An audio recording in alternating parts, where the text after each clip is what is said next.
Hi, my name is Ryan Otwell and I'm running for Florida State House District 54. One of the primary drivers in my decision to run for office was government corruption. We all kind of think of politicians as liars and grifters. We tend to view them in our minds as a caricature, much like personal injury lawyers or used car salesmen. I've always known this to be the case, but I never knew how bad government corruption really was. And as I view it, the government has become nothing more than one giant grift machine. I know I can't fix this massive problem, but I know I can keep my little corner of the world corruption-free and shine a light in the dark corners. We're familiar with the phrase problem, reaction, solution. Simply put, this concept takes place when one group has a specific goal and they create or emphasize a problem on a second group. The second group then reacts and demands a solution. The first group offers one or more solutions, which results in their initial goal. Harry Browne summarized this concept well when he said, "The government is good at one thing. It knows how to break your legs and then hand you a crutch and say, 'See, if it weren't for the government, you wouldn't be able to walk.'" Harry Browne was right, but government corruption is far more insidious than this. Well, this is a good analogy for how government programs are created and expanded, much like DHS after 9/11.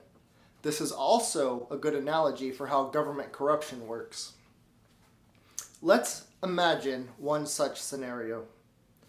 The mechanisms must be laid out long before any legs are broken. Several nonprofit foundations are often established or co-opted for such schemes. Multiple congressmen sit on dozens of these boards with paid salary positions. For this example, we'll just use a fictional legislator. Let's say Congresswoman, Let's say Congress birthing person Lindsey Graham-Losey. Graham-Losey sits on the board of Little Jimmy's Crutches Association of America. Not just any old crutches could be used. A brand new proprietary crutch technology was developed a year prior through public-private partnerships with the CDC. A medical device company, let's say My Patriot Devices, which has board members who are friends and family of Graham-Losey, is geared up and ready to produce the new crutches. The company was a venture capital startup that came on the scene through In-Q-Tel's Emerge program. The company is publicly traded. Graham-Losey's spouse, let's call him Saul Graham-Losey, just happened to buy long-dated call options for My Patriot Devices stock prior to the crisis. While public tax dollars were used to fully fund the research and develop this new technology, personal enrichment still occurs, as those whose names get onto the patent application will receive royalties for each and every crutch that is sold, also to be done with tax dollars. The stage is now set, and the crisis begins as legs begin to break nationwide. News media ignores more pressing and relevant news and highlights each and every leg broken across America, while they air paid ads for My Patriot Devices, of course.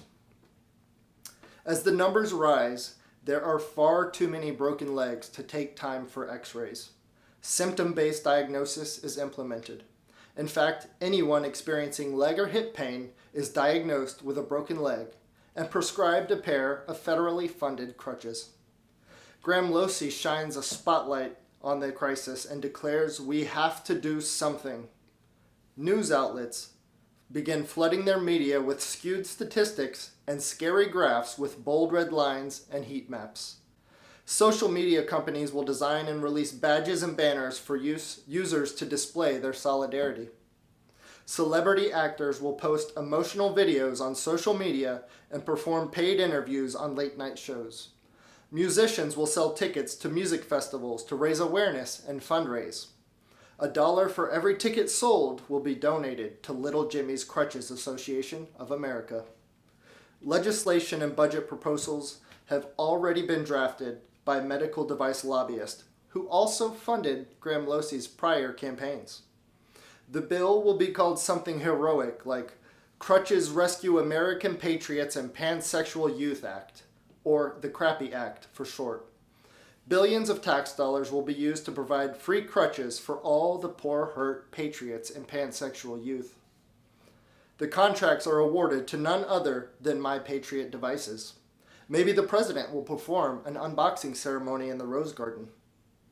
After she has saved America from the broken leg crisis, Graham Losey will hire a ghostwriter to write a book about how heroic and successful the Crappy Act was.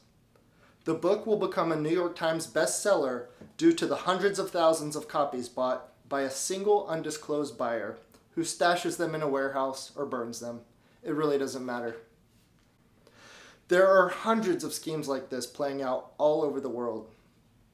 This is likely one of the reasons you see so many politicians sitting as board members on nonprofits. A single politician could sit on dozens of different boards.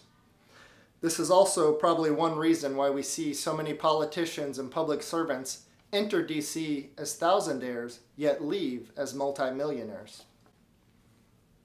The CARES Act is another good example of this playing out. Somehow this massive bill was pre-written and ready to go as soon as the pandemic hit. Every single pet project for every politician and every lobbyist in DC was stuffed in there. Because it was an emergency, of course, there was not enough time to read the bill prior to voting on it. It's an emergency. Often these schemes are run through private government contractors. These contractors are not subject to FOIA requests. They also do not provide whistleblower protections. This is government corruption in a nutshell. If you hate government corruption as much as I do, come this November, tell the establishment to pound sand.